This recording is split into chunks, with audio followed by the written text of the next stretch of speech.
नमस्कार, BTV news के इस बुलेटिन में आपका स्वागत है। सबसे पहले आइए एक नजर डालते हैं आज की कुछ खास खबरों पर।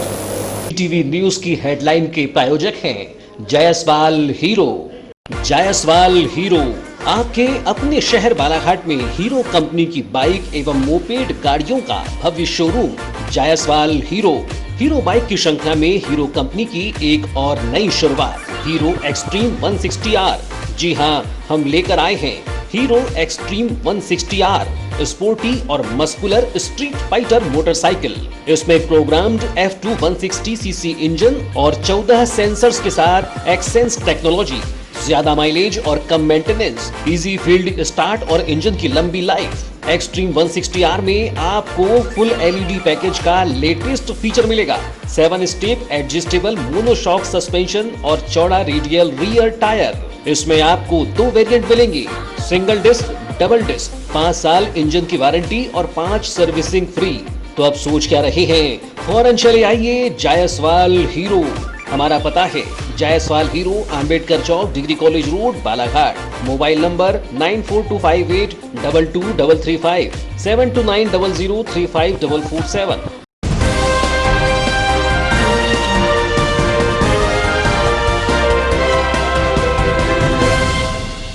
लॉकडाउन को लेकर व्यापारियों ने की कलेक्टर से चर्चा। व्यापारियों से सहमति बनाकर होना चाहिए जिले में लॉकडाउन। जिले में 7 दिनों का लॉकडाउन लगाने की व्यापारियों ने कही बात। कोरोना चैन को तोड़ने के लिए लॉकडाउन है जरूरी।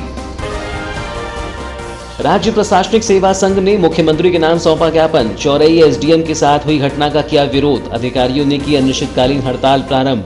हमला करने वालों के खिलाफ कड़ी कार्रवाई की मांग। खमोरी दादर के जंगल से किया गया डंप बरामद। नक्सली बादल की निशानदेही पर किया गया है बरामद। 3 दिन पहले नक्सली बादल को किया गया है गिरफ्तार। नक्सली बादल से जानकारी जुटा रही है पुलिस।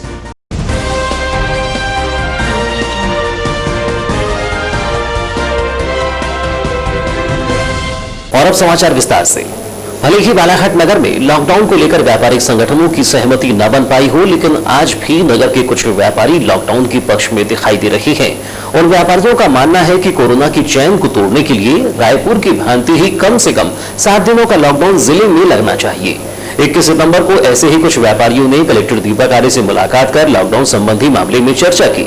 हालांकि इन व्यापारियों का भी कहना है कि जब तक जिला प्रशासन व्यापारिक संगठनों को एक साथ बैठाकर चर्चा नहीं करता, तब तक लॉकडाउन संभव ही नहीं है। अनलॉक 4 की गाइडलाइन आने से पहले मध्य प्रदेश में साप्ताहिक तौर पर रविवार को लॉकडाउन हुआ करता था, लेकिन राज्य सरकार ने उसे समाप्त कर दिया है। साथ ही जिलों में भी व्यापारिक गतिविधियों पर रोक लगाने वाले निर्णय लेने से कलेक्टरों को मना कर दिया गया था। वहीं एक दिन पूर्व ही सोशल मीडिया में प्रदेश के मुखिया शिवराज सिंह चौहान ने मंशा जताई है कि कोरोना का संक्रमण जिस तरह तेजी से फैल रहा है, उसे देखते हुए जिले के कलेक्टर व्यापारियों की सहमति से जनता कर्फ्यू की तरह सप्ताह में 2 दिन स्वैच्छिक लॉकडाउन रखने पर सहमति बना सकते हैं। मुख्यमंत्री ने यह माना है कि संक्रमण रोकने के लिए लॉकडाउन का निर्णय लिया जा सकता है। इसके लिए उन्होंने निर्देश दिए हैं कि जिले के कलेक्टर व्यापारियों से बात कर स्वैच्छिक लॉकडाउन कर सकते हैं। साथ ही कहा गया है कि इसके लिए जिला प्रशासन स्थानीय परिस्थितियों के आधार पर व्यापारियों से चर्चा कर निर्णय ले सकते हैं। जनता कर्फ्यू की तरह ही सप्ताह में 2 दिन तय कर व्यापारिक गतिविधियों को विराम देते हुए कोरोना संक्रमण रोकने के प्रयास किए जाने की बातें कही गई हैं। मुख्यमंत्री की मंशा को देखते हुए 21 सितंबर को नगर के कुछ व्यापारियों ने कलेक्टर दीपक आर्य से लॉकडाउन के विषय में चर्चा की। हालांकि कलेक्टर आर्य ने स्पष्ट किया कि अब तक शासन की ओर से ऐसे कोई निर्देश नहीं आए हैं। कलेक्टर दीपक आर्य से मिलने के बाद व्यापारियों ने बताया कि जिले में बढ़ते कोरोना संक्रमण को देखते हुए लॉकडाउन की आवश्यकता है। मामले में मोहम्मद सुलेमान कच्छी ने कहा कि जिले में लगभग 7 दिनों का लॉकडाउन लगना चाहिए। कलेक्टर के द्वारा सभी व्यापारिक संगठनों की बैठक लेकर मामले में विचार करना चाहिए। उन्होंने कहा कि छत्तीसगढ़ राज्य शासन ने 7 दिनों का लॉकडाउन लगाया है, जो कि अच्छी पहल है। उन्होंने कहा कि कोरोना की चैन को तोड़ने के लिए लॉकडाउन आवश्यक है। मांग कुछ नहीं हुई, कलेक्टर में आकर के ऐसा लग रहा है कि जिस प्रकार बालाघाट में केस बढ़ रहे हैं, उस हिसाब से कम 7 दिन का लॉकडाउन होना चाहिए। और कलेक्टर साहब से निवेदन है कि वो व्यापारियों की सभी संगठनों को बुला करके एक बैठक करके आपस में एक सहमति बना करके शहर को लॉकडाउन के जिले को लॉकडाउन करें। अब तो आदेश भी आ चुके हैं कलेक्टर साहब के पास में, 2 दिन का आया है बंद कराने का, तो जो आदेश के अंदर व्यापारियों को बुला लें और बैठक कर लें। 2 दिन बंद कराते हैं या 7 दिन का पूरा लॉकडाउन देते हैं तो वो अच्छा रहेगा। तो आपके हिसाब से कितने दिन का होना चाहिए? 7 दिन कम से कम होना चाहिए फुल लॉकडाउन, जिससे केसेस भी पता चल जाएंगे और चैन भी टूटेगी। वहीं व्यापारी भवानी शंकर ने कहा कि बालाघाट जिले में लॉकडाउन आवश्यक हो गया है। जिस प्रकार से रोजाना ही कोरोना संक्रमितों की संख्या में इजाफा हो रहा है, ऐसे में 7 दिनों का लॉकडाउन होना आवश्यक है। उन्होंने कहा कि जिला प्रशासन को इस मामले में व्यापारियों की बैठक लेकर चर्चा करनी चाहिए। आपको कि भाई उस हिसाब से देखते हुए लगता है कि अपने यहाँ भी बालाघाट में लॉकडाउन होना चाहिए। सभी क्षेत्रों, सभी प्रतिनिधियों, सभी व्यापारियों से मिलके और कलेक्टर साहब से चर्चा करके अपने को भी बालाघाट जिले में लॉकडाउन लगाना चाहिए। कितने दिन का बता रखना? कम से कम 7 दिन का तो लगा नहीं चाहिए। सप्ताह में 2 दिन का तो उसके ऊपर भी विचार किया जा सकता है, मगर लॉकडाउन होना चाहिए। लॉकडाउन होना चाहिए क्योंकि जिस ढंग से केसेज बढ़ रहे हैं बालाघाट में उस ढंग से लॉकडाउन होना चाहिए। लेकिन व्यापारियों में सहमति नहीं हो पा रही है। व्यापारियों की सहमति के लिए सब लोगों को एक बार बैठाल के उनको आपस में चर्चा की जाए तो सहमति बन सकती है। अपन अगर उनसे चर्चा नहीं की और डायरेक्ट अपन लॉकडाउन लगाते ये भी अच्छा नहीं है। उनसे चर्चा करने के बाद ही लॉकडाउन हो। क्या नाम परिचय? राज्य प्रशासनिक सेवा संघ व कनिष्ठ राज्य प्रशासनिक सेवा संघ के द्वारा छिंदवाड़ा जिले के चौरई तहसील के एसडीएम सीपी पटेल पर किए गए हमले में लिप्त व्यक्तियों के खिलाफ कड़ी कार्रवाई किए जाने की मांग को लेकर मुख्यमंत्री के नाम कलेक्टर को ज्ञापन सौंपा गया, जबकि घटना को लेकर 21 सितंबर से अनिश्चितकालीन हड़ताल प्रारंभ कर दी गई है। इस संबंध में संघ के पदाधिकारियों ने बताया कि चौरई तहसील के एसडीएम सीपी पटेल को ज्ञापन प्रदाय किए जाने के दौरान उनके साथ बंटी पटेल व अन्य लोगों के द्वारा अभद्र व्यवहार किया गया।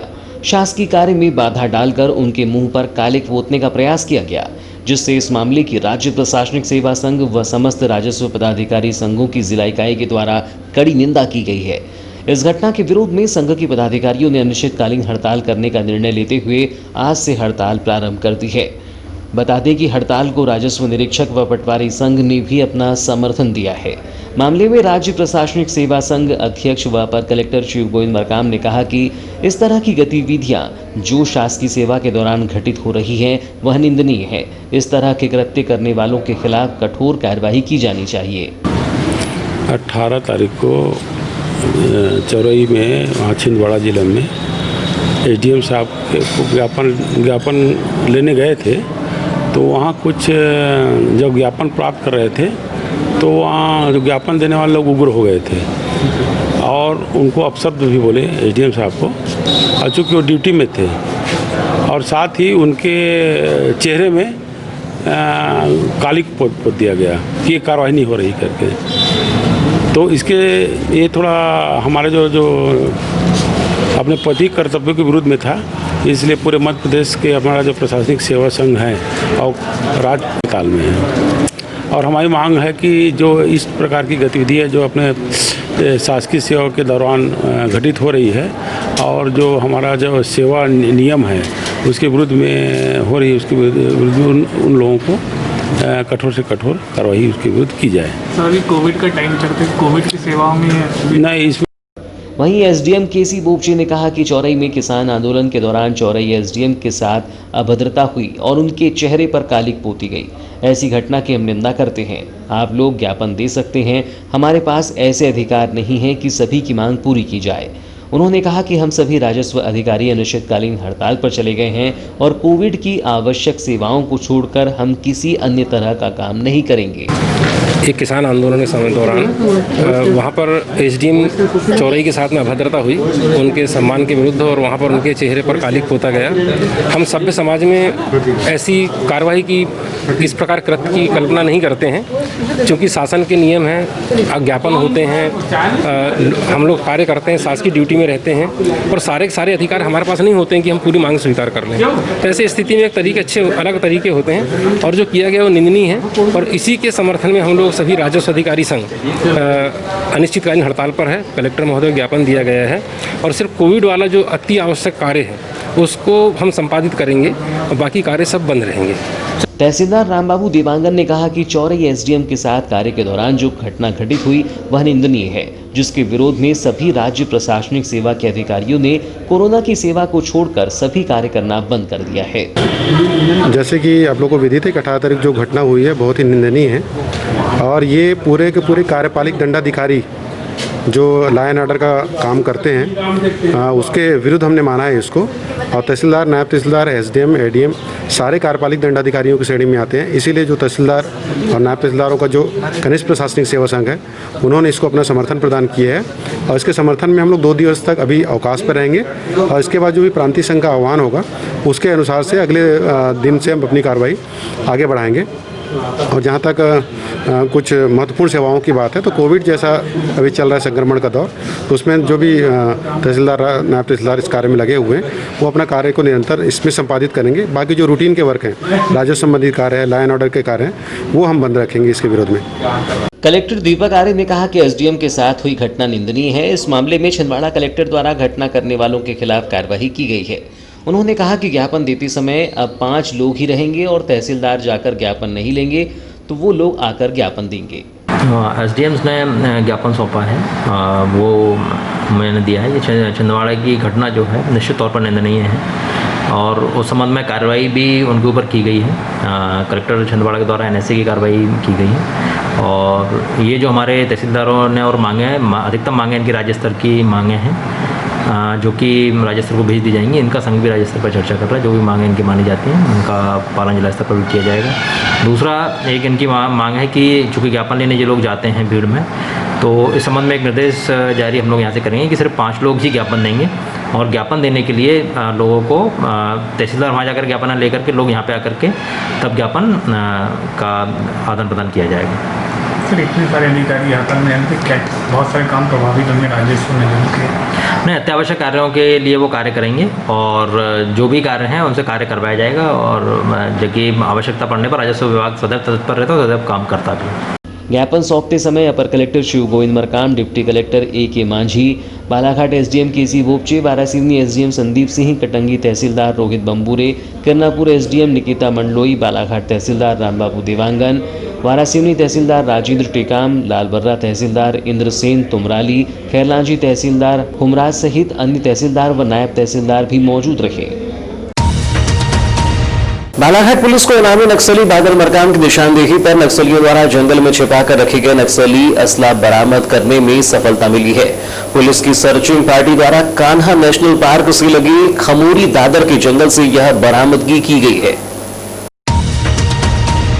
पुलिस अधीक्षक अभिषेक तिवारी द्वारा मामले के संबंध में दूरभाष पर जानकारी देते हुए बताया कि 3 दिन पहले पुलिस ने 8 लाख रुपए के इनामी नक्सली बादल मरकाम को गिरफ्तार किया है, जिसको रिमांड पर लेकर पुलिस नक्सलियों के संदर्भ में जानकारी जुटा रही है। इसी कड़ी में बादल मरकाम द्वारा पुलिस को दी गई जानकारी व निशानदेही पर कान्हा नेशनल पार्क के निकट खमोरी दादर के जंगल से पुलिस पार्टी ने नक्सली असला को बरामद किया है, जिसमें 3 राइफल के अलावा 12 बोर के राउंड 43, SLR के राउंड 13 व 303 के राउंड 13 नग बरामद किए गए हैं। इस संबंध में पुलिस अधीक्षक अभिषेक तिवारी ने बताया कि बादल मरकाम की निशानदेही पर खमोड़ी दादर कान्हा नेशनल पार्क के जंगल से 12 बोर राउंड 43 नग, SLR के राउंड 13 नग, 303 के राउंड 15 नग, सिंगल शॉट 18 नग, पूंछ 1 नग, 12 बोर फुल थ्रू 1 नग, कुल्हाड़ी लोहे बगैर बेस की 1 नग, नक्सली शहीद सप्ताह पॉम्पलेट 23 नग, नक्सली साहित्य बुक्स 25 नग और कॉमरेड रामन्ना रावुला श्रीनिवास श्रद्धांजलि पॉम्पलेट 1 नग बरामद किया गया है। नगर के आमाघाट वैनगंगा नदी में 21 सितंबर की शाम नहाते समय 7 नाबालिग बच्चों में 4 बच्चे पानी के बीच टापू में फंस गए। पानी का बहाव अधिक होने से बच्चे बाहर नहीं निकल पा रहे थे, जिसकी जानकारी कोतवाली पुलिस को मिलने पर पुलिस व होमगार्ड की टीम मौके पर पहुंची। होमगार्ड व एसडीआरएफ के गोताखोरों की टीम ने रेस्क्यू कर सभी बच्चों को सुरक्षित बाहर निकाला। इस बारे में कोतवाली थाना के एसआई संदीप चौरसिया ने बताया कि आमाघाट में नदी में कुछ बच्चों के पानी में फंसे होने की सूचना मिली, जिससे होमगार्ड की टीम के साथ मौके पर पहुंचकर पानी में फंसे 4 बच्चों को रेस्क्यू कर बाहर निकाला गया।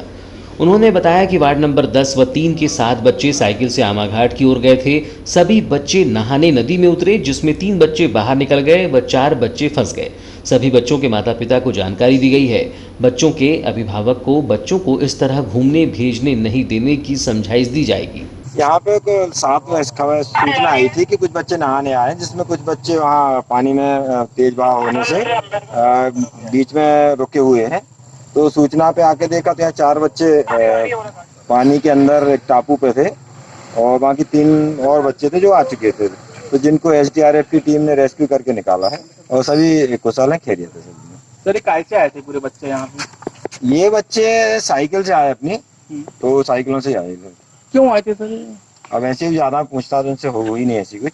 अच्छा, फिलहाल तो नहाने का ही लग रहा है इनको कि नहाने के उद्देश्य से आए थे। तो इनके माँ बाप को सूचित कर दिया गया है क्या? कैसे? हाँ, कुछ को खबर हो गई है, बाकी कुछ को पता करके खबर कर रहे हैं। ठीक है। कुछ समझाइश दी जाएगी सर इस प्रकार की आदत को लेकर? हाँ बिल्कुल, इनके माता पिता को और इनके जो बच्चे हैं इनको थोड़ा समझाइश दी जाएगी कि भविष्य में इस टाइप की ध्यान रखें कि अपने जीवन को सुरक्षित रखें। ठीक, थैंक यू।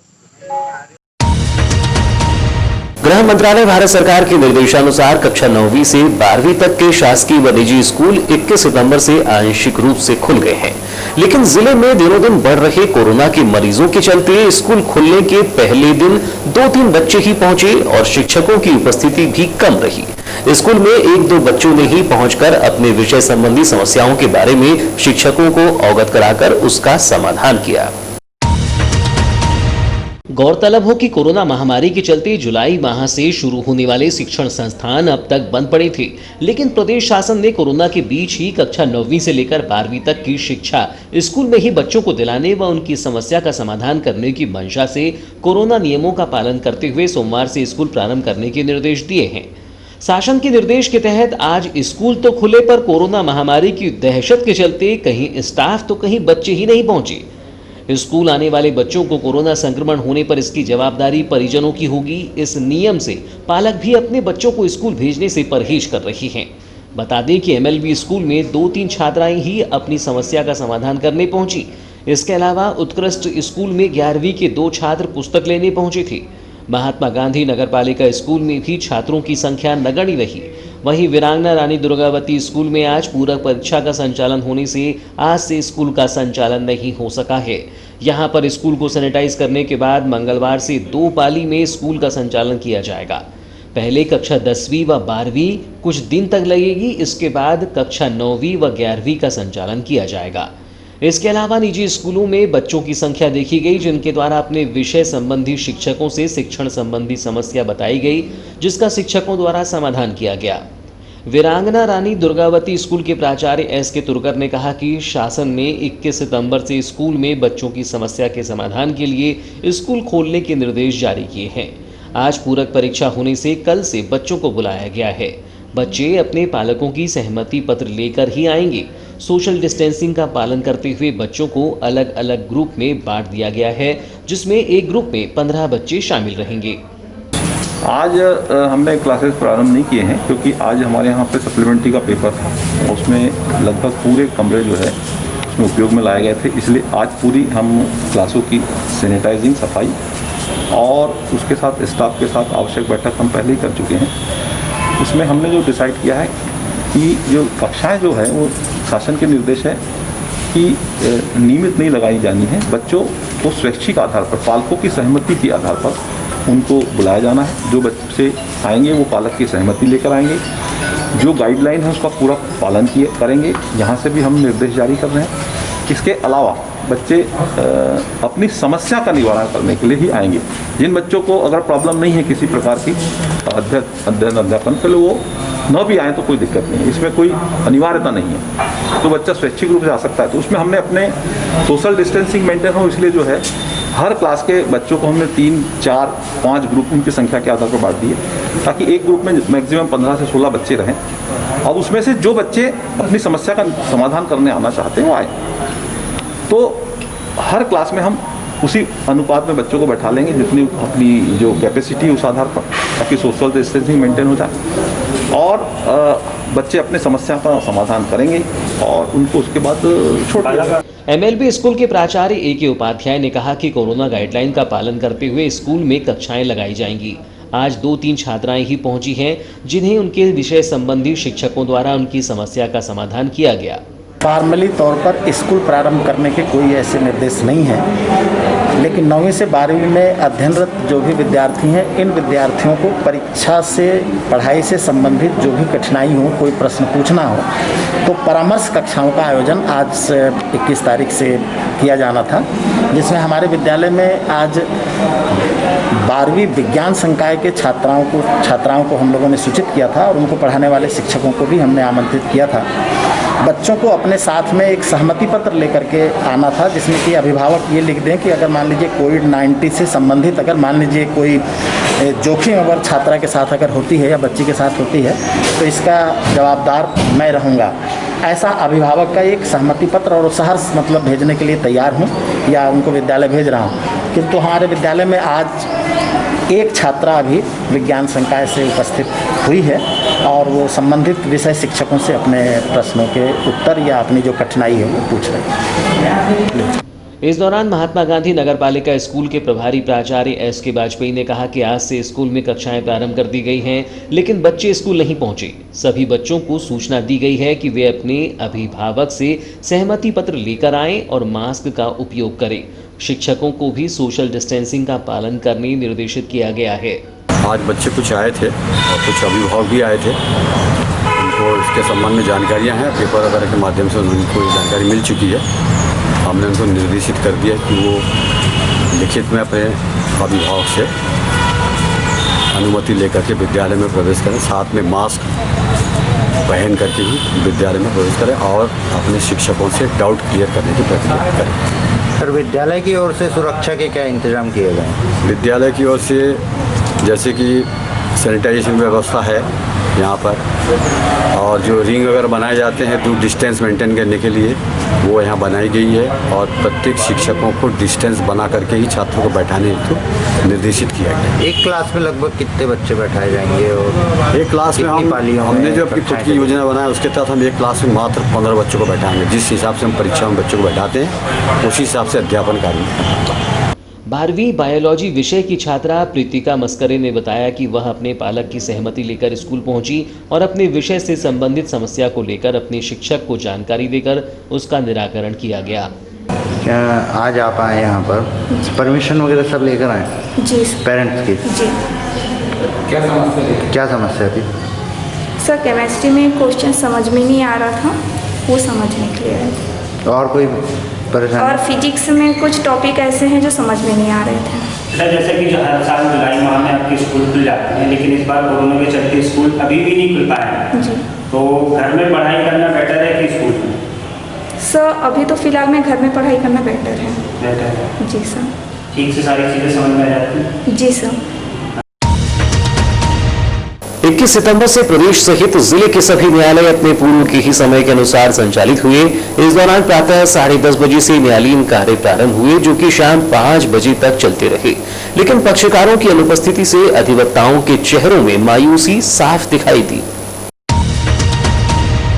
बात हो कि कोरोना संक्रमण के दौरान न्यायालयों में लंबित हो रहे प्रकरणों को देखते हुए 18 सितंबर को मध्य प्रदेश हाईकोर्ट के चीफ जस्टिस एवं रजिस्ट्रार जनरल के द्वारा भले ही प्रदेश के सभी न्यायालयों को पूर्व के समय की ही भांति संचालित करने के निर्देश दिए गए हों, लेकिन पक्षकारों की नगण्य संख्या से अधिवक्ताओं के चेहरों में मायूसी साफ झलक रही है। ज्ञात हो कि कोरोना संक्रमण के दौरान जहां एक और न्यायालयों में विचाराधीन मामले लंबित हो रहे थे, तो पक्षकारों और अधिवक्ताओं को भी परेशान होना पड़ रहा था। लेकिन 18 सितंबर को जबलपुर हाईकोर्ट के चीफ जस्टिस और रजिस्ट्रार जनरल के द्वारा एक नया आदेश जारी किया गया है, जिसके तहत अब प्रदेश के सभी न्यायालय पूर्व की ही भांति अपना कार्य कर सकेंगे, जिसका समय प्रातः 10:50 से शाम 5 बजे तक होगा। बता दें कि कोरोना संक्रमण काल के दौरान न्यायालय में 2 शिफ्टों में कार्य हो रहा था, जिसमें प्रातः 10:30 से दोपहर 2 बजे तक अपर कोर्ट, तो वहीं दोपहर 2 से शाम 5 बजे तक लोअर कोर्ट संचालित हो रहा था। लेकिन 21 सितंबर से न्यायालय अपने पूर्व के ही समय की भांति कार्य करते रहे, लेकिन पक्षकारों की कमी से अधिवक्ताओं में संतुष्टि नहीं दिखाई दी। मामले में जिला अधिवक्ता संघ के अध्यक्ष दिनेंद्र सोनवाने ने बताया कि 18 सितंबर को मध्य प्रदेश हाईकोर्ट के चीफ जस्टिस एवं रजिस्ट्रार जनरल के द्वारा न्यायालयों के कार्यालयीन समय में परिवर्तन किया गया था, जिसके तहत अब प्रातः 10:30 बजे से लेकर शाम 5 बजे तक न्यायालय में कार्य होंगे। लेकिन अब भी कार्य पूर्व की भांति ही संचालित हो रहे हैं। न्यायालयों में मात्र आवश्यक केसों में ही सुनवाई हो रही है, जबकि कई प्रकरणों को आगे की तिथि दी जा रही है। उन्होंने कहा कि आदेशों के बाद ऐसा लग रहा था कि अधिवक्ताओं की आर्थिक स्थिति सुधरेगी, लेकिन ऐसा प्रतीत नहीं हो रहा है। पक्षकारों की संख्या अधिक नहीं है, जबकि कुछ चुनिंदा अधिवक्ताओं को ही अति आवश्यक कार्य मिल रही है, जिससे अब भी अधिवक्ताओं को आर्थिक संकट से जूझना पड़ रहा है। जो न्यायालयीन समय है वो 10:30 बजे से 5:30 बजे तक का किया गया है, लेकिन उसमें जो कार्य रहेगा वो अभी जो लॉकडाउन के समय में जो स्थिति थी, अर्जेंट मैटर ही सुने जाएंगे, बाकी मैटर ऐसे ही बढ़ा दिए जाएंगे। ये अभी वो किया है और उसके बाद में इसमें अगर अच्छा ये आता है, जैसे किसी प्रकार से कोई समस्या नहीं आती, तो फिर उसको क्या है, उसको कंटिन्यू कर दिया जाएगा पूरा। पहले एक व्यवस्था थी 10 से 2 बजे तक लोअर कोर्ट अपर कोर्ट लगते थे और 2 से 5 बजे तक के लोअर कोर्ट लगते थे, तो उस व्यवस्था को अभी ख़त्म कर दिया है। अब हाई कोर्ट के जैसे जैसे निर्देश आएंगे उस हिसाब से ये व्यवस्था को चेंज करेंगे और कोर्ट नियमित लगने लगेगी, और जो गवाहों की जो प्रक्रिया है, बहस की प्रक्रिया है और जो कोर्ट में जाने आने की स्थिति है, वो भी मेरे ख्याल से सामान्य हो जाएगी। वहीं अधिवक्ता संजय अग्निहोत्री ने कहा कि कोरोना संक्रमण अब भी तेजी से फैल रहा है, जिसको लेकर सतर्कता बरती जा रही है। न्यायालयों के समय में परिवर्तन किया गया है, लेकिन मात्र वीडियो कॉन्फ्रेंसिंग के माध्यम से ही कार्य हो रहे हैं। फिलहाल अधिवक्ताओं को कोई राहत नहीं मिली है। देखिए, अब ये तो है कि हमारा बार काउंसिल ऑफ एमपी और बार काउंसिल ऑफ इंडिया से हम लोग संचालित होते हैं, तो बार काउंसिल ऑफ इंडिया को भी हम लोगों ने लिखा पढ़ी की है, बार काउंसिल ऑफ एमपी को भी हमने लिखा पढ़ी की है। बार काउंसिल ऑफ एमपी ने कुछ ज़रूरतमंद अधिवक्ताओं की सूची भी मांगे थे हमने उनको सूची भी दी है, उनको कुछ आर्थिक मदद भी हुई है। बार काउंसिल बालाघाट ने भी कुछ ऐसे अधिवक्ता जो चाहते थे कि उनको कुछ आर्थिक मदद हो, ऐसे अधिवक्ताओं को बार काउंसिल ऑफ बालाघाट ने भी मदद की है। तो बहुत कुछ बड़ी मदद तो नहीं है, लेकिन काम चलाने के लिए ऐसी आर्थिक मदद, ऐसी व्यवस्थाएं हम लोगों ने भी की है। जिले में कोरोना संक्रमण के मामले तेजी से बढ़ते जा रहे हैं। एक ही दिन में 46 कोरोना पॉजिटिव मरीज जिले की सबसे अधिक संख्या है। कोरोना के दिनों दिन बढ़ते कहर से लोगों में अब डर बनने लगा है। जिले में 20 सितंबर की देर रात में प्राप्त रिपोर्ट के अनुसार 46 मरीजों के सैंपल कोरोना पॉजिटिव पाए गए हैं। कोविड अस्पताल में भर्ती कोरोना पॉजिटिव मरीजों में से 26 मरीजों की ठीक हो जाने पर उन्हें डिस्चार्ज कर दिया गया है। इस तरह जिले में कोरोना के एक्टिव मरीजों की संख्या 290 हो गई है। मुख्य चिकित्सा एवं स्वास्थ्य अधिकारी डॉक्टर मनोज पांडे से प्राप्त जानकारी के अनुसार 20 सितंबर की देर रात तक प्राप्त रिपोर्ट में 46 और मरीज कोरोना पॉजिटिव आए हैं। उन्होंने बताया कि कोरोना पॉजिटिव पाए गए मरीजों में 3 मरीज नगरीय क्षेत्र बालाघाट के हैं। इनमें वार्ड नंबर 32 की 50 वर्षीय महिला, 58 वर्षीय पुरुष एवं भटेरा चौकी की 30 वर्षीय महिला शामिल है। इसके अलावा लांजी तहसील के ग्राम ओटेकसा का 60 वर्षीय पुरुष एवं ग्राम कारंजा का 35 वर्षीय पुरुष, वारासिवनी के ग्राम रमरमा पेंदीटोला के 7 मरीज, गर्रा बोड़ी का 55 वर्षीय पुरुष, लालबर्रा तहसील के ग्राम लवादा के 2 मरीज, ग्राम बमनी का 35 वर्षीय पुरुष, नगरीय क्षेत्र बैहर के वार्ड नंबर 8 के 5 मरीज, वार्ड नंबर 11 के 3 एवं वार्ड नंबर 14 का 1 मरीज, बिरसा के 2 मरीजों में 63 वर्षीय पुरुष व 18 वर्षीय युवक, मलाजखंड के 3 मरीज, दमोह का 1 मरीज व मोहगांव का 1 मरीज, खैरलांजी तहसील के ग्राम फुलचूर का 30 वर्षीय पुरुष, किरनापुर का 35 वर्षीय पुरुष व कोबरा बटालियन बड़गांव के 2 जवान, परसवाड़ा तहसील के ग्राम नाटा की 44 वर्षीय महिला, कटंगी के वार्ड नंबर 4 का 59 वर्षीय पुरुष व 18 वर्षीय युवती, वार्ड नंबर 11 का 56 वर्षीय पुरुष, 19 वर्षीय युवक, 46 वर्षीय महिला व वार्ड नंबर 12 की 45 वर्षीय महिला शामिल है। डॉक्टर पांडे ने बताया कि कोरोना पॉजिटिव पाए गए मरीजों को उपचार के लिए कोविड सेंटर गोंगलई बालाघाट में भर्ती कराया जा रहा है और कुछ मरीजों को होम आइसोलेशन में भी रखा जा रहा है। शासन के प्रोटोकॉल के अनुसार 26 मरीजों के ठीक हो जाने पर उन्हें डिस्चार्ज कर दिया गया। इस तरह बालाघाट जिले में अब तक कुल 767 मरीज कोरोना पॉजिटिव पाए जा चुके हैं। इनमें से 290 मरीजों का उपचार किया जा रहा है। 467 मरीज ठीक होकर अपने घर जा चुके हैं। 3 मरीजों की मृत्यु हो चुकी है और 7 मरीजों को उपचार के लिए मेडिकल कॉलेज छिंदवाड़ा रेफर किया गया है। नगर मुख्यालय स्थित नूतन कला निकेतन में रंग बहारों की 10 दिवसीय कार्यशाला का आयोजन 20 से 30 सितंबर तक किया गया है, जिसमें 11 वर्ष से 59 वर्ष तक के महिला, पुरुष व बालक बालिकाओं को चित्रकला का प्रशिक्षण दिया जाएगा। आयोजन के संबंध में पत्रकारों से चर्चा करते हुए नूतन कला निकेतन के अध्यक्ष रूप बनवाली ने जानकारी दी। नूतन कला निकेतन अध्यक्ष बनवाले ने कहा कि पेंटिंग की कार्यशाला का आयोजन किया गया है, जिसमें डिप्लोमा ऑफ आर्ट टीचर व बैचलर ऑफ फाइन आर्ट विश्वविद्यालय मुंबई के उत्कृष्ट चित्रकार किरण बनेवार के द्वारा प्रशिक्षणार्थियों को चित्रकला के बारे में प्रशिक्षण दिया जाएगा, जिनके द्वारा चित्र देखकर व किसी दृश्य को देखकर चित्र बनाने सहित अन्य चित्रकला से संबंधित बारीकियां सिखाई जाएंगी। उम्र के जैसे 11 साल से लेकर 59 साल तक के महिला पुरुष कहिए, बालक बालिका कहिए, इनके लिए रंग निकेतन के शीर्षक पर एक 10 दिन का वर्कशॉप, पेंटिंग का वर्कशॉप आयोजित करने जा रहा है और कल से यह 2 बजे दिन से शुरू हो जाएगा जो 4 बजे तक चलेगा। इस पेंटिंग को सिखाने के लिए बम्बई से के विश्वविद्यालय से जो पारंगत हुए हैं किरण बेनेवार जी, वही बालाघाट पधारे हुए हैं और वे विभिन्न प्रकार की पेंटिंग्स जो होती हैं उसके पेंटिंग्स के अल्फ़ाबेटिकल से लेकर पोर्ट्रेट बनाने तक की सारी शिक्षाएं देंगे। चित्रकार किरण बनेवार ने कहा कि कला का मूल क्या है, यह समझा सके इस बारे में कार्यशाला में बताया जाएगा।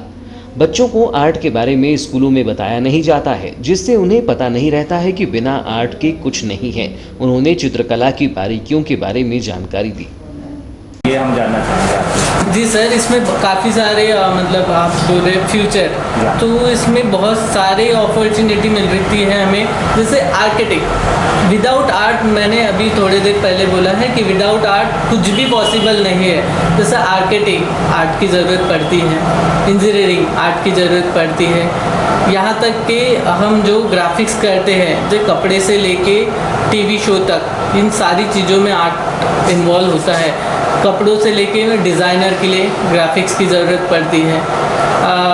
जैसा इसमें काफ़ी सारी अपॉर्चुनिटी ऐसे है कि जैसे किसी ने बैचलर ऑफ फाइन आर्ट किया है डिग्री, तो उसके लिए एक ऑफ़र ऐसा है कि वो आर्ट टीचर की पोस्ट पे कार्यरत हो सकता है। गवर्नमेंट वैकेंसी निकलती है आर्ट टीचर की, या फिर उसे आर्ट टीचर ही नहीं बनना है तो काफ़ी सारी है। जैसे आर्किटेक्ट 2 साल का कोर्स है बैचलर ऑफ फाइन आर्ट के बाद आर्किटेक्ट के लिए, वो करने के बाद उसको काफ़ी सारे इंटीरियर डिज़ाइनर के ऑफर्स आ सकते हैं, ठीक है। ग्राफिक्स करने के बाद फिर कोई भी क्लॉथ कंपनी उसको हायर कर सकते हैं। ऐसे काफ़ी सारे हैं स्कोप।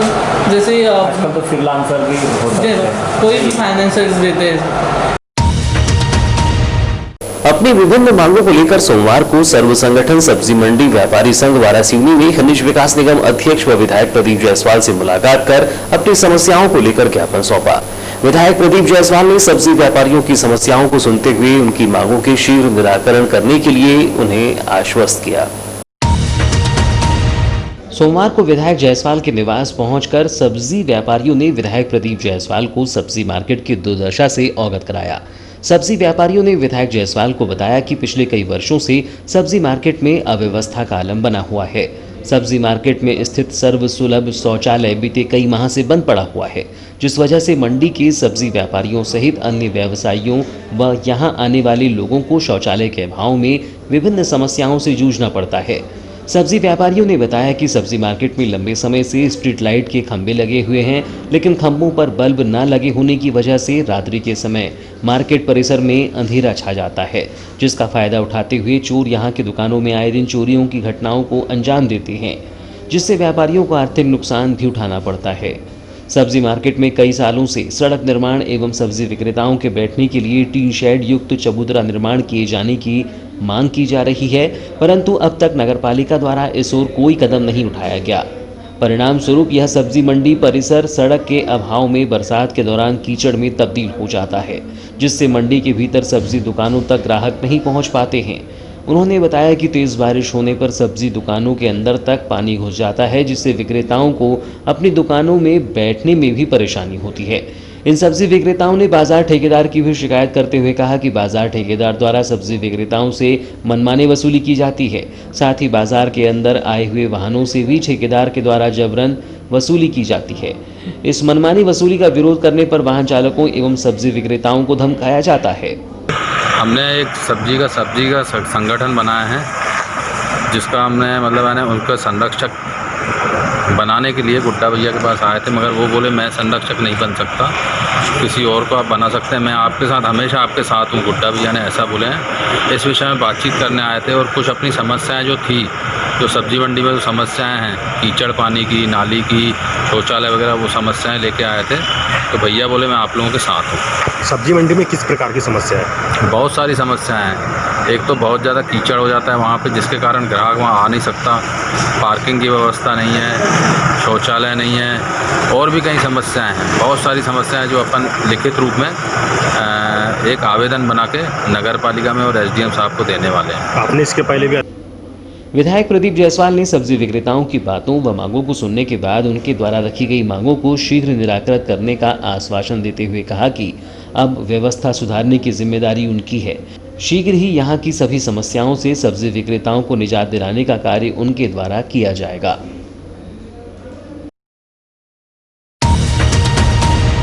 लालबर्रा थाना अंतर्गत ग्राम बूरी निवासी एक 45 वर्षीय व्यक्ति की कीटनाशक सेवन से जिला अस्पताल में इलाज के दौरान मौत हो गई। पुलिस ने मृतक सुरेश पंजरे के शव का पंचनामा व पोस्टमार्टम कार्यवाही कर शून्य पर मर्ग कायम किया है।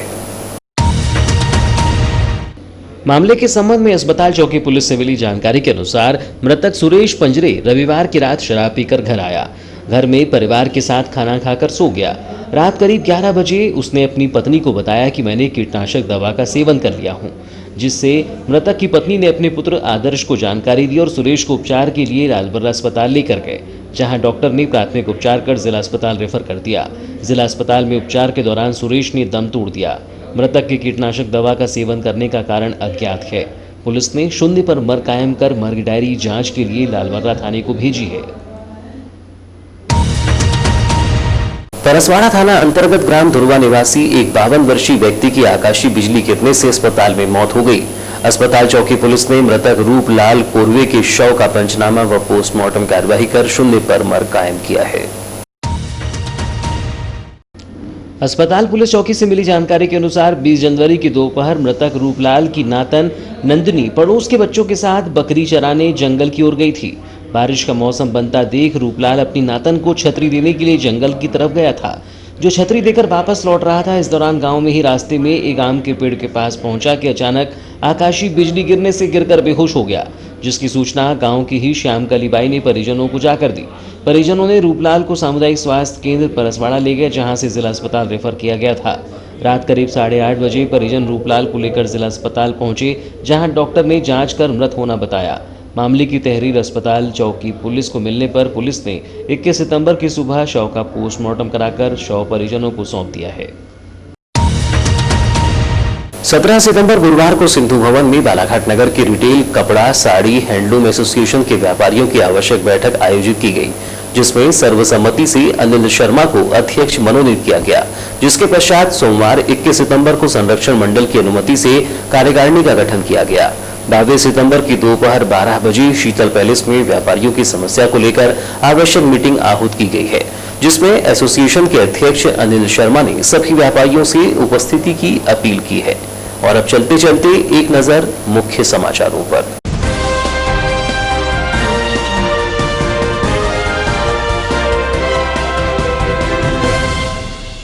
लॉकडाउन को लेकर व्यापारियों ने की कलेक्टर से चर्चा। व्यापारियों से सहमति बनाकर होना चाहिए जिले में लॉकडाउन। जिले में 7 दिनों का लॉकडाउन लगाने की व्यापारियों ने कही बात। कोरोना चैन को तोड़ने के लिए लॉकडाउन है जरूरी।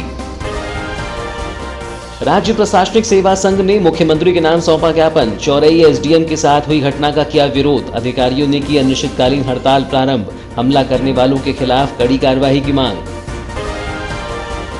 खमोरी दादर के जंगल से किया गया डंप बरामद। नक्सली बादल की निशानदेही पर किया गया है बरामद। 3 दिन पहले नक्सली बादल को किया गया है गिरफ्तार। नक्सली बादल से जानकारी जुटा रही है पुलिस।